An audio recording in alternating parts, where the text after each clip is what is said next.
రామోరావు గారు మనతో పాటు జాయిన్ అవుతున్నారు. రామోరావు గారు నమస్తే. నమస్తే. సో చీమలు పెట్టిన పుట్టను పాములు వాడుకున్నాయి అన్న సామెతను ఎందుకు వాడాల్సి వస్తుందంటే, ఉద్యమాల్ని మొదలుపెట్టేది విద్యార్థులైతే గనక వీటిని రాజకీయంగా హైజాక్ చేస్తున్నాయి రాజకీయ పార్టీలు. సో ఇప్పటివరకు రాహుల్ గాంధీ కనీసం కాక్రోచ్ పార్టీ వైపు వెళ్ళలేదు, వాళ్ళకు సంఘీభావం నేరుగా వెళ్ళి ప్రకటించలేదు.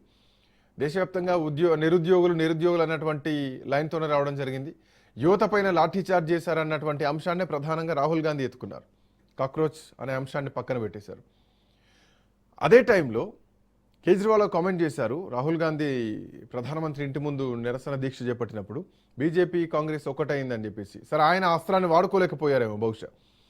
బట్ ఇప్పుడు అదే ప్రధాని ఇంటి ముందుకు మళ్ళీ నేను ర్యాలీగా వెళ్తాను విద్యార్థులతోటి, ఇథనాల్ కల్తీ మీద ఖచ్చితంగా దేశవ్యాప్త చర్చ పెడతానని చెప్పేసి ఈ వెపన్ని ప్రస్తుతానికి కేజ్రీవాల్ వాడుకుంటున్నారు. ఏం జరుగుతోంది? క్రెడిట్ వార్ కోసం జరుగుతుందా, ప్రజా సమస్యల కోసం జరుగుతున్నటువంటి పోరాటమా? టార్గెట్ మోడీని చేస్తే దేశవ్యాప్తంగా హైప్ వస్తుంది అనుకుంటున్నారా? ఎట్లా చూడొచ్చు? శ్రీకాంత్ గారు, మీకు రాజ్ న్యూస్ ప్రేక్షకులకు నమస్కారం. మీరు అన్నట్టు కేజ్రీవాల్ తో పాటు పార్లమెంట్ సాక్షిగా అఖిలేష్ యాదవ్ కూడా స్పీకర్ టైం ఇస్తలేరు నాకు, వాళ్ళిద్దరే మాట్లాడడానికి టైం ఇస్తారా, నేను ఉన్నాను కదా, వాళ్ళిద్దరు మ్యాచ్ ఫిక్సింగ్ చేసుకున్నారా, వారితో మీరు కుమ్మిక్కయ్యారా, మీరు వారితో వాళ్ళకి మద్దతు చేస్తున్నారా అనే మాట స్పీకర్ ని ఉద్దేశించి అఖిలేష్ యాదవ్ అన్నారు. వీళ్ళిద్దరు కూడా, కేజ్రీవాల్ అఖిలేష్ యాదవ్ ఇద్దరు కూడా బీజేపీ కాంగ్రెస్ ఆడుతున్న నాటకం, వాళ్ళిద్దరు కలిసి మ్యాచ్ ఫిక్సింగ్ చేసుకుంటున్నారనే మాట విన్నారు. కనుక ప్రమాద గంటికలు మోగుతున్నప్పుడు సరిగ్గా వీళ్ళు వ్యవహరించకపోతే, సరైన విధంగా మేల్కోకపోతే ఏం జరుగుతుందో నేను మొదటి చెప్తున్నాను. బీజేపీ గురించి మనం పోయిన 2 సంవత్సరాల క్రితం మాట్లాడుకున్నాం. ఇప్పుడైతే 303 సొంతంగా సీట్లు వచ్చినాయి 2019లో.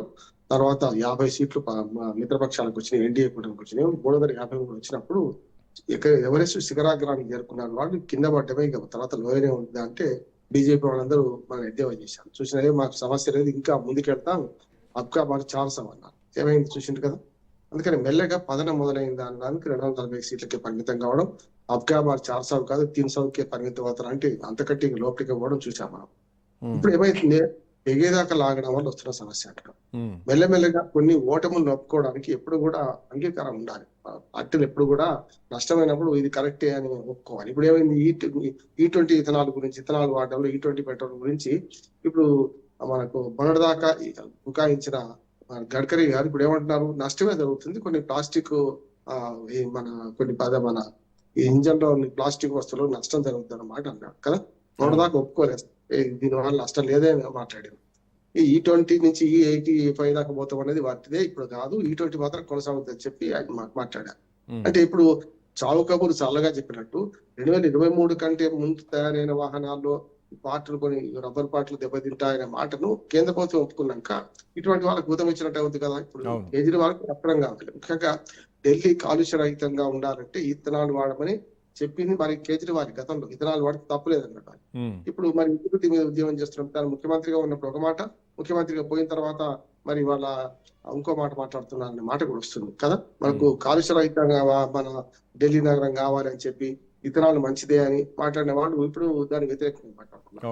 అంటే ఒక రకంగా చెప్పాలంటే ప్రతిదీ అదేది కవిత కరాహం అన్నట్టు ప్రతిదీ ఉద్యమానికి భూతంగా వాడుకుని ప్రయత్నం చేస్తున్నారు. ఇంకో మాట చెప్తాను నేను. నిన్ననే అభిజిత్ దీప్తికి ఏమన్నాడంటే, ఆయన స్కాలర్షిప్ల గురించి అని ఒక ప్రశ్న వచ్చింది. ప్రశ్న జవాబు ఇస్తున్నాం. ఆయన ఏమంటున్నాడు, మీ విద్యార్హతల సంగతి మోడీ మీ అధ్యక్షి చెప్తా అంటున్నాడు. నేను ప్రశ్న ఎప్పుడు జవాబు కరెక్ట్ కాదంటున్నాడు. మనకు జనరల్ గా ఉత్తరాంధ్రలో ఒక సంస్కృతి ఉంటుంది, ఏమంటే ప్రశ్న వేస్తే ప్రశ్ననే వేస్తుంటారు, ప్రశ్న జవాబు వేస్తుంటారు. కొన్నిసార్లు ఉత్తరాంధ్రలో మనం చాలాసార్లు సెటిల్ వేస్తుంటాం. ఇక్కడ కూడా ఏమైందంటే, ఇప్పుడు ఆయన ప్రశ్న వేసింది నీ స్కాలర్షిప్ల గురించి, వాటి గురించి అని కొందరు అడిగారు. సమాజ ప్రకారం ఇస్తారా, మీరు ఉద్యమం చేస్తున్నారు కదా అని. ఆయన ఏమన్నాడు, మోడీ విద్యార్థులు చెప్తే నీకు చెప్తా అంటున్నాడు. అంటే సమస్య ఏంటంటే, మోడీ విద్యార్థుల గురించి మన మిత్రుడు మన అప్పటి సమాచార హక్కు కమిషనర్ మాడము శ్రీధర్ గారు స్పష్టంగా చెప్పిండు, మోడీ విద్యార్థులు చెప్పాల్సిందే అని కమిషన్ తీర్పు ఇచ్చింది. ఇచ్చిన తర్వాత ఆయన గ్రూపులైన పడేశారు గతంలో చూసినాం. అది అవసరమే కాదంటలేదు. ఇప్పుడు మోడీ విద్యార్థుల గురించి మళ్ళీ మొదటికి వస్తుంది, అభివృద్ధి దిక్కే మాట్లాడుతున్నాడు. అట్లాగే E20 పెట్రోల్ గురించి మనకు మన కేజ్రీవాల్ మాట్లాడుతున్నారు. మూడోదేమో ఇప్పుడు విద్యార్థుల నిరుద్యోగ సమస్యను వీటి మీద మాట్లాడుతూ రాహుల్ గాంధీ కూడా ఉద్యమం చేస్తున్నారు. కనుక అన్ని దిక్కులు మొత్తం అన్ని చేతులు మోడీ వైపు చూపెడుతున్నాయి. కనుక మోడీ ఇప్పుడు జాగ్రత్తగా ఉండాలి, తెగేదాకా లాగొద్దు. ఈ విషయంలో కూడా అంటే ఇథనాల్ పెట్రోల్ విషయంలో కూడా మోడీ మళ్ళీ మెట్టు దిగేటువంటి అవకాశం కనిపిస్తోందా? ఇందులో యువత ప్రాధాన్యం పెద్దగా లేకపోయినా కానీ దేశం మొత్తం ఉన్నటువంటి సామాన్య మధ్యతరగతి ప్రజలు ఎవరైతే ఉంటారో, పెట్రోల్ వెహికల్ వాడేటువంటి ప్రజలు ఎవరైతే ఉన్నారో వాళ్ళందరూ కూడా దీంట్లో ఎఫెక్ట్ అవుతున్నారు. సోషల్ మీడియాలో ఈ వార్త స్పెక్యులేట్ అవుతోంది. సో ఏదో జరుగుతోంది, ఇంజన్ మైలేజ్ రావట్లేదు, ఫుల్ ట్యాంక్ చేసుకుంటే మైలేజ్ రావట్లేదు అనేటువంటి వీడియోలు దేశవ్యాప్తంగా కూడా వైరల్ అవుతున్నాయి. సో ఈ అంశాన్ని కేజ్రీవాల్ గట్టిగా లేవనెత్తడంతో సో ఆయన దీన్ని ఒక ప్రధానమైనటువంటి సమస్యగా బీజేపీ ముందుకు తీసుకెళ్తున్నారు. ఏకంగా మోడీకే ఇప్పటికే 2 లక్షల మంది లెటర్లు రాశారు, ఇవన్నీ మోడీకి సమర్పిస్తామని చెప్పేసి ఆయన ర్యాలీగా బయలుదేరి వెళ్తున్నటువంటి పరిస్థితి కనిపిస్తోంది. అతను ఏమంటున్నా అంటే 1 by 1 ఒక అటాకింగ్ జరుగుతోంది. సో బీజేపీ తట్టుకునేటువంటి పరిస్థితుల్లో ఉందా, లేదంటే మెట్టు దిగే పరిస్థితుల్లోనే ఉందా రోజు రోజుకు? ఇంతకు మించిపోకపోవచ్చు అనుకుంటున్నాను. ఇప్పుడు E20 పెట్రోల్ ఆల్రెడీ తయారవుతుంది, దాన్ని కలిపేస్తున్నారు. దానిలో E20 నుంచి E30కో E85 దాకా పోయే అవకాశం అయితే లేదనుకుంటున్నాను నేను.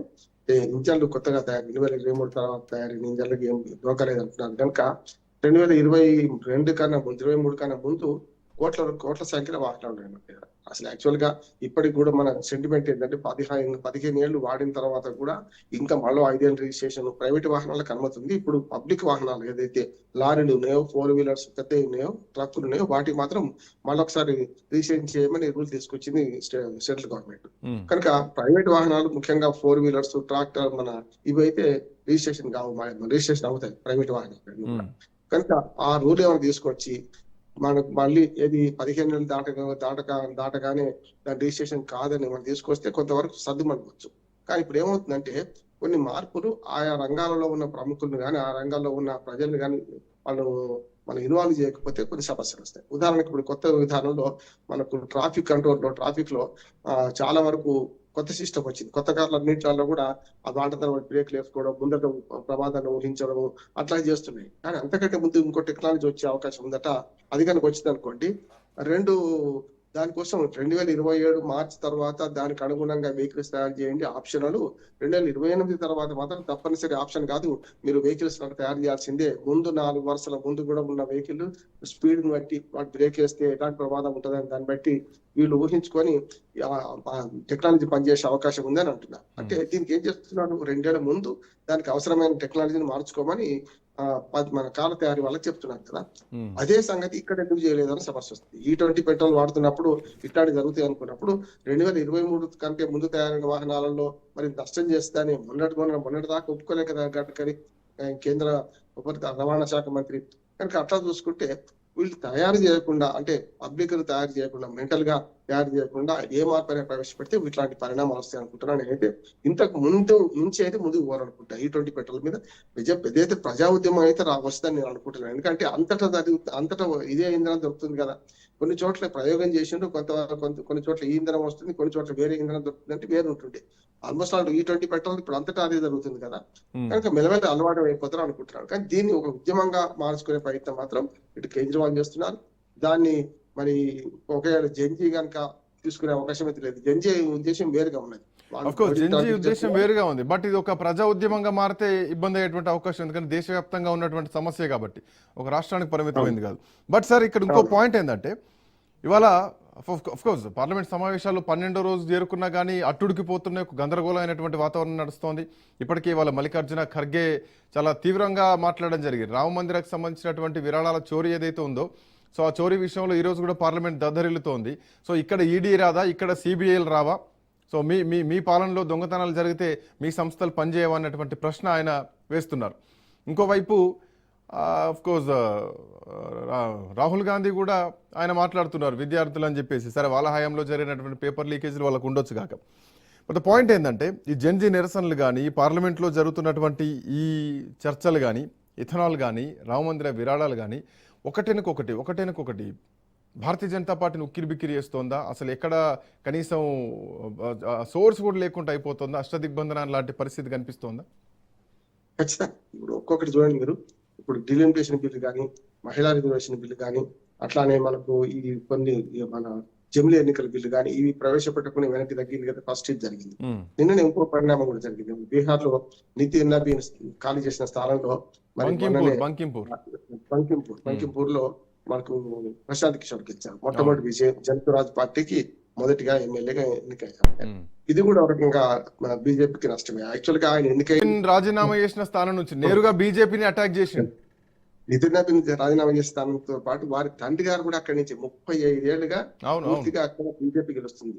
2006 దాకా నితిన్ నబీన్ తండ్రి గెలిచారు. 2006లో ఆయన చనిపోయిన తర్వాత వాళ్ళ తండ్రి చనిపోయాక నితిన్ నబీన్ గెలుచుకుంటూ వచ్చాడు. 2008 తర్వాత అంతకుముందేమో పాట్నా వెస్ట్ నియోజకవర్గంగా ఉండేది అది.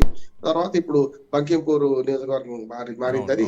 2006 తప్ప 8 నుంచి పూర్తిగా 8లో 10లో 15లో 20లో 25లో 5 సార్లు నితిన్ నబీన్ గెలిచారు. ఏది 6 సార్లు గెలిచారు. కనుక ఇప్పుడు గెలుపు కేవలం బీజేపీ అభ్యర్థి మొన్నటిదాకా నిన్న నిలబడ్డ ఆయన కాదు. గెలుపు పూర్తిగా నితిన్ నబీన్ మీద బీజేపీ జాతీయ అధ్యక్షుడి మీద గెలిచినట్టు లెక్క అని చెప్పి పరిశీలకులు అంటున్నారు, విశ్లేషకులు అంటున్నారు. అందుకని ఏమంటారంటే ఇది కూడా ఒక అయింది అంటారు. అందుకని మెల్లమెల్లగా వాడు దూకుడుగా పోతాం అనుకున్న వాళ్ళు వెనక్కు తగ్గుతున్నారు. అది మాత్రం అంటే పరిగెత్తే వాళ్ళు నిలబడి ఆలోచన చేస్తున్నారు అనే దానికి మంచి ఉదాహరణ ఇప్పుడు బిల్లులన్నీ కూడా పార్లమెంట్ సాక్షిగా ప్రవేశపెడదాం అనుకున్న బిల్లులన్నీ కూడా ఈ సంవత్సరం ఏముండవాలి అంటే పూర్తిగా పెద్దగా నష్టం చేయను. ఉదాహరణకు నేను బిల్లు పాస్ అయింది చూశాను మీరు, ఏదంటే 34 మంది నుంచి 38 మందికి వెళ్తూ సుప్రీంకోర్టు జడ్జిల సంఖ్య పెంచే బిల్లు. అలా కూడా గొడవ జరిగినాయి, కానీ అది ఎవరు మోజువాణితో ఆమోదించబడ్డది. ఇప్పటికే దాదాపు 97,000 కేసులు పెండింగ్ లో ఉన్నాయి సుప్రీంకోర్టులో, ఒక్క సుప్రీంకోర్టులో మాత్రమే.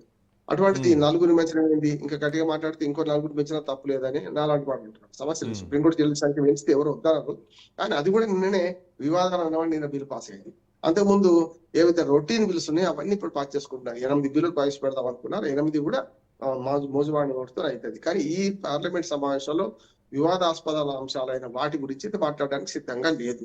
ఒక మాట ఈ మనకు రామ మందిర విరాళాల మీద కొంత పెద్ద ఎత్తున సంచలనం నడుస్తుంది చూస్తున్నాం. పప్పు యాదవ్ వాళ్ళందరూ మన రోడ్డు మీద ఇండిపెండెంట్ ఎంపీ ఒక ఆయన పార్లమెంట్ ముందర కూర్చోవడం, దాంట్లో విరాళాలు వేయడం, విరాళాలు జేబులో వేసుకోవడం, ఎంత రాముని అవమానించడం, హిందువుల మనోభావాలు అవమానించడం అనే మాట వీళ్ళు అన్నారు, కానీ పెద్ద జరగలేదు, అయిపోయింది అది. కనుక ఇప్పుడు ట్రస్ట్ బోర్డు చైర్మన్ కూడా రాజీనామా చేశారు, చూసింటారు కదా మీరు. ఆర్ఎస్ఎస్ ఒత్తిడి రాజీనామా చేశారు. అంటే మెల్లమెల్లగా మనకు బీజేపీ పార్టీకి ప్రమాద గంటికలు మోగినా కొద్దీ ఒక్కొక్క అడుగు వెనక్కి వేస్తుంది. ఈ వెనక్కి వేయడం అనేది ముందడుగు వేయడానికి రేపు బుల్డర్ చేసుకుంటూ పోతాం అన్నింటినీ ఒక ధీమా కనపడుతుంది. ఇప్పుడు అనుకూలంగా అనుకూలం అంటారు అన్నట్టు కొంచెం వెనక్కి పోతుంది, కానీ ముందుకు పోవడానికి బీజేపీ వాళ్ళు బుకాయిస్తున్నారు. బీజేపీకి ముందుకు పోవడానికి ఉన్నటువంటి దారి కేవలం డీలిమిటేషనేనా? సో దాంతోనే మహిళా రిజర్వేషన్ బిల్లు డీలిమిటేషన్ ఒకటే బీజేపీని కాపాడేటువంటి అవకాశం కనిపిస్తోందా? ఎందుకంటే 2027లో ఎన్నికలు రాబోతున్నాయి. సో ప్రస్తుతానికి మోస్ట్లీ బీజేపీ పాలిత ప్రాంతాల రాష్ట్రాలు ఇవన్నీ except Punjab and Himachal Pradesh and Manipur ప్రస్తుతానికి ప్రెసిడెంట్ రూలింగ్ నడుస్తోంది. సో ఇట్లా నేపథ్యంలో అటు ఉత్తరప్రదేశ్ కానీ ఇటు ఉత్తరాఖండ్ కానీ అఫ్కోర్స్ పంజాబ్ ఆల్మోస్ట్ బీజేపీకి మద్దతుగానే ఉన్నట్టు కనిపిస్తోంది. అక్కడటువంటి మొన్న రాజ్యసభ ఎంపీలు కూడా మారిన తర్వాత ఈవెన్ అటు గోవా అటు గుజరాత్ కూడా కీలకంగా. సో ఒక బీహార్ బంకింపూర్ రిజల్ట్ని ఈ జరుగుతున్నటువంటి ఈ ప్రొటెస్టులు ఈ నిరసనలు రాబోయేటువంటి ఎన్నికలపైన ప్రభావం చూపిస్తుందా? ఒకవేళ అందులోంచి బీజేపీ బయటపడాలంటే కేవలం డీలిమిటేషన్ మహిళా రిజర్వేషన్ బిల్లేనా? శ్రీకాంత్, ఎప్పుడు కూడా ఒక ఉప ఎన్నిక ఎప్పుడు కూడా అధికార పార్టీకి అనుకూలంగానే ఉంటుంది, కానీ బీహార్లో వ్యతిరేకంగా వచ్చింది. దానికి కారణం ఏంటంటే పాట్నా వెస్ట్ గా ఉన్నది, బంకీపూర్ అయిన తర్వాత చాలా వరకు విద్యావంతులు, ముఖ్యంగా కాయస్తు బ్రాహ్మణులు, అగ్రవర్ణాలు, అర్బనైజ్డ్ అట్లా అగ్రవర్ణాలు కొంచెం ఎక్కువ మంది ఉన్నారు. ఈసారి ఆయన పోటీ చేసింది ఇప్పటివరకు లేదు. 2024లో పార్టీ అక్టోబర్ 1 పెట్టిన తర్వాత ఇప్పటిదాకా ఆయన మొన్నటి ఎన్నికల్లో కూడా 5 సీట్లు తప్పించి అందరు నిలబెట్టారు, ఆయన నిలబడలేదు. మొన్న 2025 అసెంబ్లీ ఎన్నికల్లో బీహార్లో ప్రశాంత్ కిషోర్ నిలబడలేదు. కనుక నిలబడ్డాడు కదా, ఒకరిని గెలిపిన నష్టం ఉంది. ఇప్పటిదాకా 5-6 రాష్ట్రాల్లో ప్రభుత్వాలు పార్టీలను గెలిపించాను కదా, ఒక వ్యూహకర్త కదా, మన రాష్ట్రం వాడు కదా అని చెప్పి ఒక ఛాన్స్ ఇద్దాం అనుకునే ఉండొచ్చు, కానీ మొత్తం బీహార్ లో అన్ని పరిస్థితులు అట్లా ఉంటాయని నేను అనుకోవట్లేదు. కాకపోతే ఎక్కువ ఊహించుకుంటే చెప్పలేము, కానీ ఇప్పుడు ఎక్కువగా ఉంటాయి కాబట్టి అంచనా వేయలేదు. అంటే 202 సీట్లు ఉన్నాయి, ఇప్పుడు వాళ్ళకి ఒక సీటు పోయింది, 201కి వచ్చిండ్రు. అంటే 101 సీట్లు ఏమో మనకు జేడీయూకి, 101 సీట్లు బీజేపీకి ఉన్నాయి. అక్కడ 202 సీట్లు గెలిచింది. కేవలం 25 సీట్లు మాత్రమే ప్రతిపక్షాలు గెలుచుకుని, అలా 6 సీట్లు మాత్రమే కాంగ్రెస్ ఉన్నది, మిగతా 19 సీట్లు ఆర్జేడీ ఉన్నది. అట్లా చూసుకుంటే 202 సీట్లు ఒక సీటు పోవడం వల్ల పెద్ద పరపడేది ఏం కాకపోతే ప్రమాద గంటకెళ్ళి మోగుతున్నాయనే మాట వస్తుంది. దీనివల్ల కొత్తగా ప్రభుత్వం పడిపోయేది ఏం లేకపోవచ్చు, కానీ ప్రతిష్టాత్మకమైన బీజేపీ సీటు 35 ఏళ్ల తర్వాత ఒక కొత్త పార్టీ, ఒక పూర్తిగా బీజేపీ వ్యతిరేకించే ప్రశాంత్ కిషోర్ గెలుచుకోవడం అనేది నిజంగా చెప్పాలంటే Right. బీజేపీ పెద్ద ఎదురు అంటారు. బీజేపీతో అవును. గెలిచినట్టే నబీని ఓడించినట్టే లెక్క ఆయన అది. కానీ ఇప్పుడు ఏమైందంటే ఇంతకుముందు ప్రశాంత్ కిషోర్ బీజేపీ వ్యక్తి అన్నటువంటి కొంతమందికి కూడా ఈ రోజు ఇది ఒక స్లాప్ లాంటి ఆన్సర్ ఇది. అంటే ప్రశాంత్ కిషోర్ ఒక రకంగా అంచనా వేయాలి. ఎందుకంటే గతంలో కొంతమంది మొట్టమొదటి వ్యక్తి ఆయన విశ్లేషకుడు మన రాజకీయ వ్యూహకర్తగా మొదలు 2012లో మోడీకి పనిచేసాడు కదా గుజరాత్ లో. అంటే 2014లో అదే మోడీకి పనిచేశాడు కదా భారతదేశ వ్యాప్తంగా చాయ్ పే చర్చ ఇట్లాంటివన్నీ కూడా. తర్వాత పార్టీల పరంగా ఆలోచించకపోతే ఆమ్ ఆద్మీకి పనిచేసిండు 2015 ఎలక్షన్ లో. అవును, మన దీది కూడా తర్వాత పనిచేశాడు కదా. 19లో మనకు వైసీపీకి పనిచేసిండు. అవును. అట్లాగే మన అంతకుముందు టీఎంసీకి 2019లో టీఎంసీకి పనిచేసిండు. 20లో కదా 21లో టీఎంసీకి పనిచేసిండు. అట్లా మీరు చూసుకుంటే వరుసగా మనకు గుజరాత్ నుంచి ఆఖరి మధ్యప్రదేశ్ వాటిలలో కూడా కాంగ్రెస్ కి పనిచేసిండు. కానీ కాంగ్రెస్ గెలవలే అక్కడ. అదొకటి. కాకపోతే నేను వ్యూహకర్తగా ఉన్నాను, ఇప్పటి నుంచి రాజకీయాలు పూర్తి స్థాయిలో చేస్తాను అన్నాడు, వెనుకపోయాడు. కానీ బీజేపీ ఇప్పటికైనా గమనించాలి, కొన్ని ఇష్యూస్ తమకు మెడగబడుతున్నాయి. మెడగబడ్డ పాము కర్వక మానది కనుక కొంచెం 4 అడుగులు వెనక్కి వేస్తేనే మంచిదని నేను అనుకుంటున్నాను. దీనివల్ల ప్రభుత్వం అనేది పడిపోకపోవచ్చు, కానీ మెల్లమెల్లగా ఈ ప్రమాద గంటలను గమనించి సరిదిద్దుకుంటే మంచిది. Thank you sir, thanks for joining. So Bharatiya Janata పార్టీకి ప్రమాద ఘంటికలు మొదలయ్యాయా?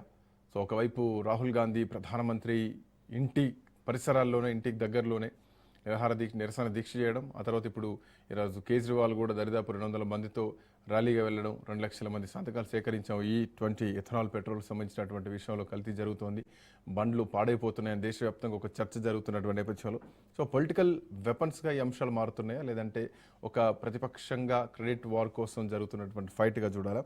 సో భారతీయ జనతా పార్టీకి మాత్రం కొంత స్ట్రగుల్స్ స్టార్ట్ అయినాయి అన్నటువంటి సంకేతాలు మాత్రం కోర్స్ కనిపిస్తున్నాయని చెప్పాలి. ధర్మేంద్ర ప్రధాన్ రాజీనామా తర్వాత సో ఎట్లాంటి వ్యూహాలతో బీజేపీ మళ్ళీ ముందడుగు వేయబోతుంది, షా ద్వయం ఎలాంటి అడుగులు వేయబోతుంది, ఇక డీలిమిటేషన్ మహిళా రిజర్వేషన్ బిల్లుతో ఒక ప్రభంజనం సృష్టించి భారతీయ జనతా పార్టీ ఆ విధంగానే ముందుకెళ్లేటువంటి అవకాశాలు కనిపించబోతున్నాయి, జన్జీలకి ఎక్కువగా అవకాశాలు ఇచ్చేటువంటి పరిస్థితులను కూడా క్రియేట్ చేయబోతోందా చూడాలి. That's all for now. Next updates continue అయితే కీప్ వాచింగ్ రాజ్. నమస్తే, welcome to Raj news special drive. News Srikanth. దేశ రాజధాని ఢిల్లీలో మరోసారి రాజకీయ వేడి పెరుగుతోంది. ప్రధానమంత్రి నివాసాన్ని లక్ష్యంగా చేసుకుని ఆమ్ ఆద్మీ పార్టీ అధినేత అరవింద్ కేజ్రీవాల్ చేస్తున్న పాదయాత్ర ఇప్పుడు కేవలం ఒక నిరసన కార్యక్రమంగా చూడాలా, లేదంటే జాతీయ రాజకీయాల్లో తన స్థానాన్ని మరింత బలపరుచుకునేటువంటి ఒక వ్యూహమా? ఈ చర్చ ఇప్పుడు దేశవ్యాప్తంగా మొదలైంది. 100 మంది కార్యకర్తలతో కలిసి ప్రధానమంత్రి నివాసం వరకు పాదయాత్ర చేస్తానని ప్రకటించిన కేజ్రీవాల్ E20 పెట్రోల్పై ప్రజల్లో ఉన్న సందేహాలను ప్రధాని దృష్టికి తీసుకెళ్తానంటున్నారు. కేంద్ర ప్రభుత్వం E20 ఇంధనాన్ని ప్రోత్సహిస్తూ దేశ ఆర్థిక వ్యవస్థకు ఇంధన దిగుమతుల తగ్గింపుకు ఇది అవసరమని చెబుతోంది. బట్ మరోవైపు వాహనదారులు మాత్రం అనేక సందేహాలు ఇంకా కొనసాగుతూనే ఉన్నాయి. E20 పెట్రోల్ వాడితే పాత వాహనాల ఇంజన్లపైన ప్రభావం ఉంటుందని, మైలేజ్ తగ్గుతుందని, మెయింటెనెన్స్ ఖర్చులు పెరుగుతున్నాయన్న అనుమానాలు కనిపిస్తున్నాయి. భవిష్యత్తులో వాహనాల రీసేల్ వాల్యూ పడిపోతోందా అనే ప్రశ్నలు సోషల్ మీడియాలో ఆటోమొబైల్ వర్గాల్లో కూడా సాధారణ వాహనదారుల మధ్య రెగ్యులర్గా ఈ చర్చలు జరుగుతున్నాయి. ప్రభుత్వం ఎంత క్లారిటీ ఇచ్చినా కానీ ప్రజల్లో ఉన్నటువంటి ఆ అనుమానాల్ని పూర్తి స్థాయిలో తొలగిపోయాయంటే సమాధానం మాత్రం ఇంకా ఎక్కడ స్పష్టంగా కనిపించడం లేదని చెప్పాలి. సో ఇలాంటి సమయంలో కేజ్రీవాల్ ఈ అంశాన్ని ఎంచుకోవడం యాదృచ్ఛికమా లేక రాజకీయ వ్యూహమా?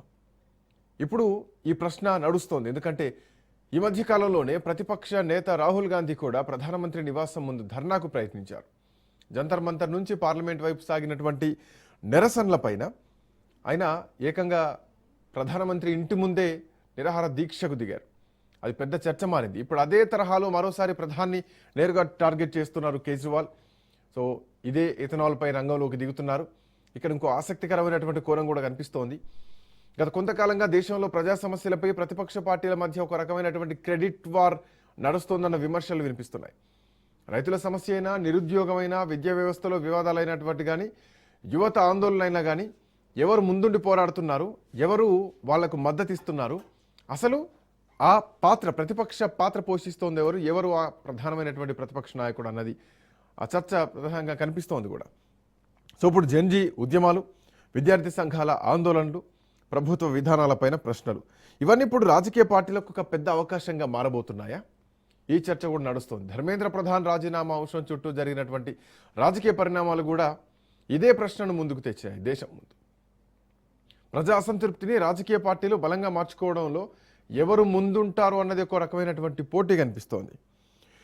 మాట్లాడదాం. భారతీయ జనతా పార్టీ ఈ పోటీని తట్టుకోబోతోందా? గత కొద్ది నెలలుగా బీజేపీకి వ్యతిరేక పవనాలే కనిపిస్తున్నాయి. రామ మందిరకు సంబంధించినటువంటి విరాళాలకు సంబంధించినటువంటి దొంగతన విషయం కానీ, ఇప్పుడు వచ్చినటువంటి ఇథనాల్ సంబంధించినటువంటి పెట్రోల్ కల్తీ విషయం కానీ,